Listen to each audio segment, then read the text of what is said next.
Congress senior నేత కర్ణాటక ఉప ముఖ్యమంత్రి డీకే శివకుమార్కు సీబీఐ నోటీసులు జారీ చేసింది. ఈ నెల 11న ఢిల్లీలోని కార్యాలయంలో విచారణకు హాజరు కావాలని అధికారులు తెలిపారు. జై హింద్ టీవీ ఛానల్లో పెట్టిన పెట్టుబడులపై వివరణ ఇవ్వాలని సీబీఐ కోరింది. ఆదాయానికి మించిన ఆస్తుల అంశంపై సీబీఐ అధికారులు ఫోకస్ పెట్టారు. శివకుమార్ అక్రమ ఆస్తులు కలిగి ఉన్నారని నమోదైన కేసును 2020లో సీబీఐ విచారణ చేపట్టింది. ఈ క్రమంలో కేరళకు చెందిన జై హింద్ ఛానల్లో పెట్టుబడులు పెట్టినట్టు విచారణలో అధికారులు గుర్తించారు. ఆ ఛానల్లో పెట్టిన పెట్టుబడులు, లాభాలు, షేర్ల వివరాలను ఇవ్వాలని నోటీసులో పేర్కొన్నారు. జై హింద్ ఛానల్లో శివకుమార్తో పాటు మరో 30 మంది పెట్టుబడులు పెట్టినట్టు ఛానల్ ఎండీ బిఎస్ షిజు ఇప్పటికే స్పష్టం చేశారు. కాగా సీబీఐ నోటీసులపై శివకుమార్ స్పందిస్తూ రాజకీయంగా తనను పతనం చేయాలన్న కుట్రతో ఇలా చేస్తున్నారని ఆరోపించారు.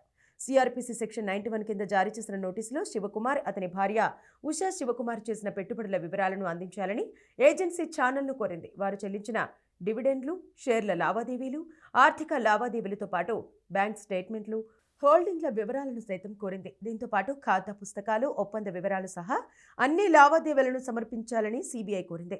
శివకుమార్ కుమారుడు, ఇతర కుటుంబ సభ్యులు ఈ ఛానల్లో పెట్టుబడులు పెట్టినట్టు వచ్చిన సమాచారం మేరకు సీబీఐ అధికారులు రంగంలోకి దిగి దర్యాప్తు చేస్తున్నారు.